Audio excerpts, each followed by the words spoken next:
హైదరాబాదులో శిల్పారామం తర్వాత అక్కడ కన్వెన్షన్ సెంటర్ ఉంటుంది. అది ప్రభుత్వం ప్రైవేట్ వాళ్ళకి ల్యాండ్ ఇచ్చి అంటే కట్టించిందంతా ప్రభుత్వ డబ్బులతోనే, నిర్వహణ ప్రైవేట్ వాళ్ళకి ఇచ్చింది. ఇవాళ అవి ఎంత భారీ ఎత్తున ఆదాయం సంపాదించుకునే తెలుసు.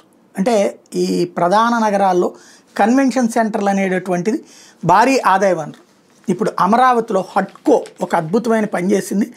రాజధాని మరో కీలక ప్రాజెక్టు మంజూరైంది. రాజధానిలో అభివృద్ధి కార్యక్రమాలకు 11,000 కోట్ల రుణ సాయం అందిస్తున్న హడ్కో housing and urban development corporation సంస్థ సొంతగా 10 ఎకరాల విస్తీర్ణంలో అంతర్జాతీయ ప్రమాణాలతో కూడిన కన్వెన్షన్ సెంటర్ నిర్మాణానికి ముందుకొచ్చింది.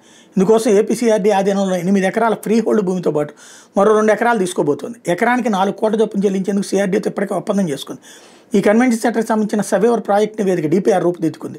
కేంద్రం నుంచి ఆమోదం తీసుకుని త్వరలో నిర్మాణం ప్రారంభిస్తానని కేంద్ర మంత్రి డాక్టర్ పెమ్మసాని చంద్రశేఖర్కి హడ్కో లేఖ ద్వారా సమాచారం ఇచ్చింది. ఢిల్లీలోని ఇండియా హ్యాబిటేట్ సెంటర్ స్థాయిలో నిర్మించబోయే ఈ కాంప్లెక్స్లో హడ్కో కార్యాలయాలతో పాటు హౌసింగ్ అర్బన్ డెవలప్మెంట్ రంగాలకు శిక్షణ సదుపాయాలు కూడా అందుబాటులోకి రాబోతున్నాయి. ఈ ప్రాజెక్టులో ఉండే సదుపాయాలను పెమ్మసాని ఎక్స్ వేదికగా వివరించారు.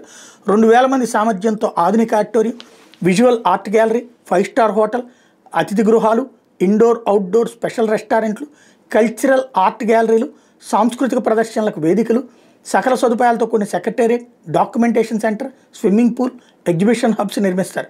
ఈ కన్వెన్షన్ సెంటర్ అమరావతిని జాతీయ అంతర్జాతీయ స్థాయిలో ఫైనాన్స్ వనరులు, నైపుణ్యాల సమాహార కేంద్రంగా తీర్చిదిద్దుతుందని పెమ్మసాని చెప్పుకొచ్చారు. ఈ ప్రాజెక్టు సహకారానికి సహకరించిన కేంద్ర మంత్రి మనోహర్ లాల్ ఖట్టర్, సీఎం చంద్రబాబు, ముఖ్యమంత్రి పవన్ కళ్యాణ్, మంత్రి లోకేష్కి కృతజ్ఞతలు చెప్పారు.